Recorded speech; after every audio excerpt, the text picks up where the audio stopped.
Although house hunting is fun, once you've found your dream home in the sun, there are some more practical aspects to living in Spain that you need to turn your attention to. And this week, we're turning our attention to banks. So welcome to this week's episode of 2 Minute Tuesday with Hondon Valley Homes.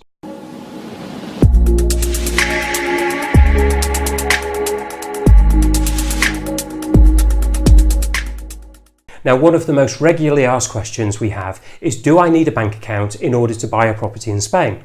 And the simple answer generally is no, because what will happen is you will transfer the money directly into your lawyer's client account, and then they will make a payment from this account to pay for the property. However, you will need a bank account in order to pay things like utilities, taxes, etc. So let's start with the absolute basics. So the currency in Spain is the euro. There are 7 different banknotes in Spain. We have the 5, the 10, the 20, the 50, the 100, 200 and the 500 euro note, which, trust me, is a note that you don't want to use when you're doing your weekly shopping. Now, the 500 and the 200 euro notes are obviously rare, and many shops and restaurants have signs saying that they don't accept them. Now, due to the large number of international clients, many of the banks in Spain operate accounts in your native language, as well as having staff that speak many languages. So until you're confident in your Spanish, you generally will be able to communicate well with your local bank in English or whichever is your first language. So, for example, the local branch of Sabadell here in Hondon de las Nieves has several English-speaking members of staff. Now, I have an account with one of the national banks, and they offer English-speaking bank staff in most of the branches, online banking in English if that's what you want, with the website and the app, and even emails can be sent to you in English if you require them. Now, next we're going to talk about banking hours. Now, most banks are open from 8:30 in the morning until 2 and then closed for the rest of the day. Some banks have late opening days, often on a Thursday when they could reopen from 5 o'clock until 8 o'clock. But you need to check with your branch, and banks very rarely are open at the weekends. Now, with the cash machines, you'll rarely have any problems with withdrawing any money from the cash points. In Spain, all major cards, both national and international, are recognised.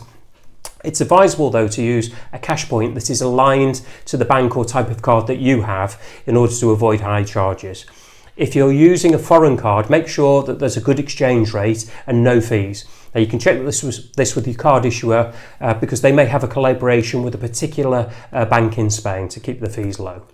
Now, payment types, Spain's still a cash society, especially for smaller transactions. However, it is changing.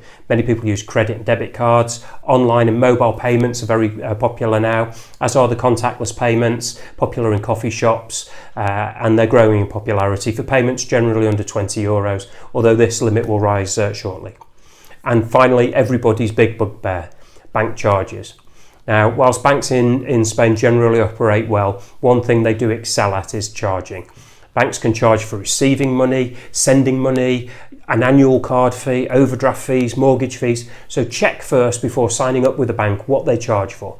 Many banks will have free accounts depending on what you pay into them each month.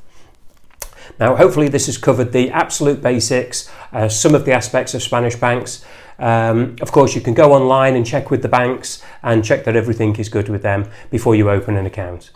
Once again, it's been a pleasure to have you for these few moments of time. If you have any questions about any of the Spanish banks or the area or buying, selling property, please drop me a line on the details on the screen at the moment.